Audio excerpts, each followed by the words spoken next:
It was just this Christmas that went by, and things were getting busy.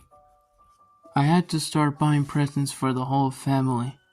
I just finished shopping, but I still needed to grab a present for my little cousin. She likes things like Peppa Pig and My Little Pony.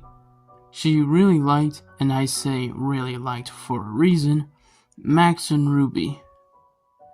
So when I was looking for a present, I figured something like a Max and Ruby DVD would have been a perfect present since she liked watching it on a daily basis. However, Christmas meant that many of the online DVDs would be sold out on most places. I went to look on eBay as well, but I figured that I could not trust what conditions the DVDs would have been.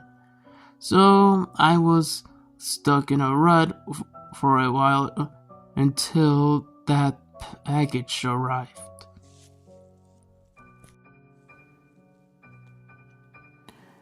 I was at home at the time, still scrolling for a stupid DVD, until I heard the sound of something being pushed into my letterbox.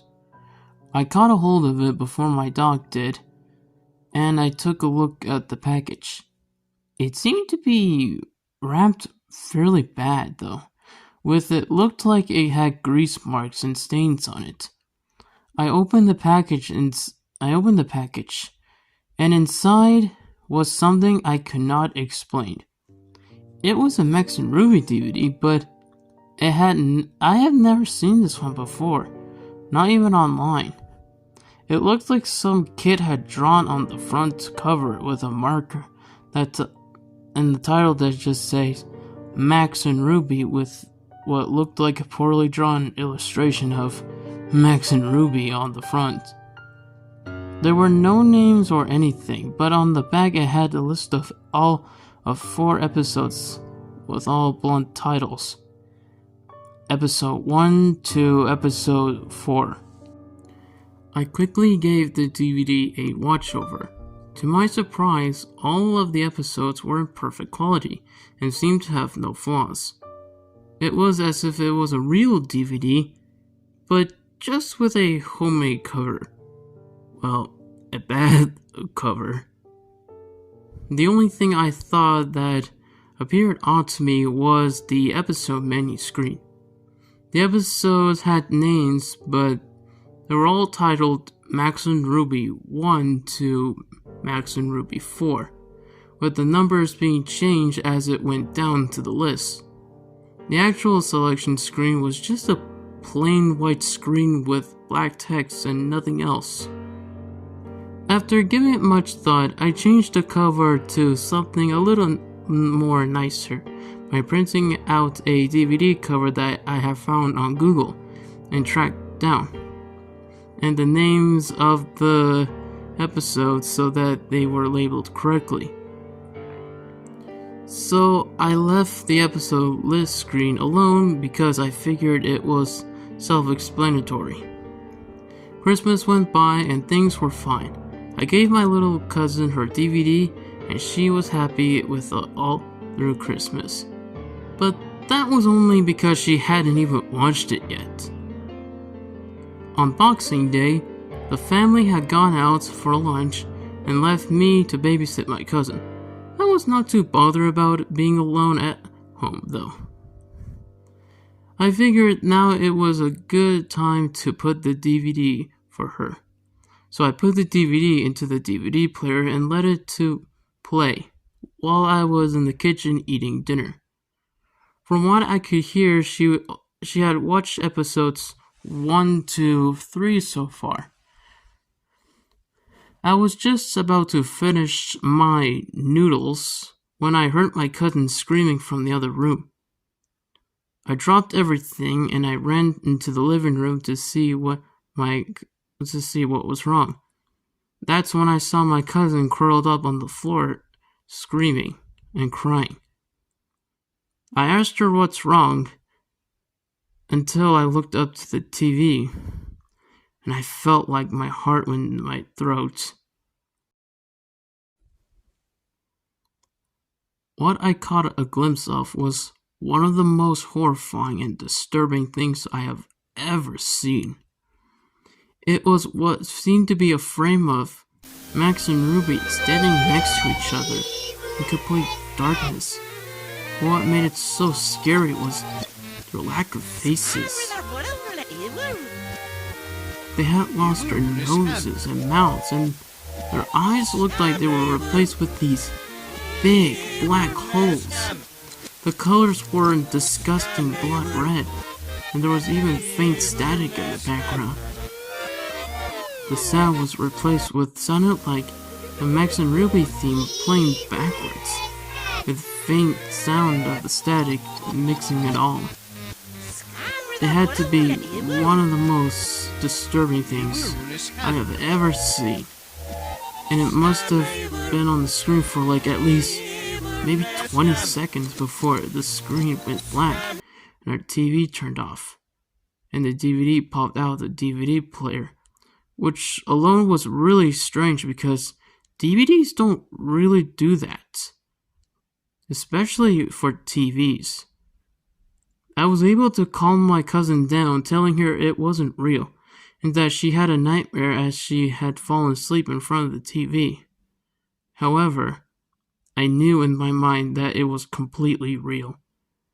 My parents had rung me up and told me that they were going to be out all night, so this was going to be the best opportunity to look at this DVD more closely. I didn't mention it to them, thank goodness. And as soon as they hung up, I grabbed the DVD from the DVD player and put it on my laptop. As soon as it loaded, I noticed that episode 4 had now been replaced with this strange and scary looking title called R.I.P. Mommy and Daddy, which sent a shiver down my back. Since my cousin was now asleep, I plugged in my earbuds so she can sleep without having to hear anything. Normally an episode of Max and Ruby would feature 3 short stories, but this one only had 1. It started off quite happy. Max and Ruby were playing tag in the garden, and their parents were on the porch watching them play. However, something was off. The sound was playing in reverse, and the parents' faces were that of sadness. It panned to the mother and father, and in the deep voice sorrow, the father spoke. "It's such a shame," he sighed. It then cut short to static and black, with a loud scream being heard, followed by the sound of 2 people choking. The sounds felt like so real, it almost made me physically sick. The scene then switched to both Max and Ruby standing in front of what looked like a gravestone labeled R.I.P. Mommy and Daddy, with the 2 of them having no faces, not even the black holes that they had. At this point, there was no sound, and apart from the faint static, this scene remained on the screen for about a minute and a half before it cut away to black. It then changed again, now showing Max and Ruby standing in Ruby's room. Both of them were sobbing. The sobs were so realistic and heart-wrenching that it sounded like it was recorded from a real person mourning. What happened next was probably one of the most disgusting yet saddest thing I've ever witnessed. The scene had changed to Max sitting in his room. He was standing on a chair with a noose hanging from the ceiling. He placed the noose around his neck. The scene then faded to black as the static got louder. Almost instantly, it then cut to Ruby walking on her brother. She let out a horrifying shriek as the background turned black. The camera was panned on her face as the sound of a chair being kicked and the same choking from before began to play. The picture of Ruby's face stayed on the screen for a good 5 minutes. This time her eyes had returned as the gaping black holes. Ruby then started to cry. As before, there was no other facial features. The static slowly grew louder and louder and louder, and drowned out the sound of her cries. The scene cut to black with the loud static.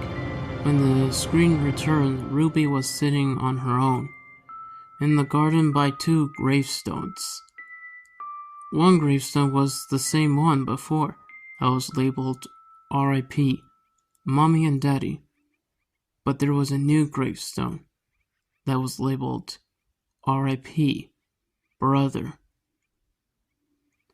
Ruby then started to look at the camera with surprisingly glowing blue pupils and started to speak.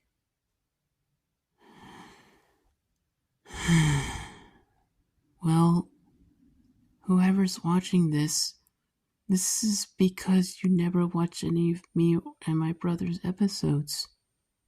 So one of these days, you will regret this. The screen had faded to black afterwards. At this point, I've already gone sick and was shaken up. The episode seemed to have come to an end at last as the Max and Ruby theme song played slowly in reverse. I was about to eject the DVD when the same image, like before, came out to the TV. However, this time there was text above the 2 rabbits that said, "Death is our only release." There were no credits or anything else. It stayed on this for a few seconds before the DVD finally popped out of my laptop. Again, it was strange for a DVD to do that. I sat trying to compliment what had just happened. In my shock and fear, I made the most stupid and foolish decision to break the DVD in half as much as I could before leaving the house and shoving the pieces down the drain. Thankfully, I kept a few screenshots and saved them on my laptop. The next couple of days went by without anything unusual happening. However, I had a few nightmares about that DVD, but luckily, that was all. My cousin had gone back home along with the rest of her family. It was a late night, and my parents had gone out again for dinner, leaving me alone to watch the TV. I heard what sounded like something being posted through the door. At this point, the DVD had gone left in my mind since I have no one told anyone about it. However, it all came flooding back when I looked down the letter in front of me. It was messily folded. So when I unfolded it, I saw the message. The same message that was on the TV or the DVD. And it was the same one that said, "Death is our only release."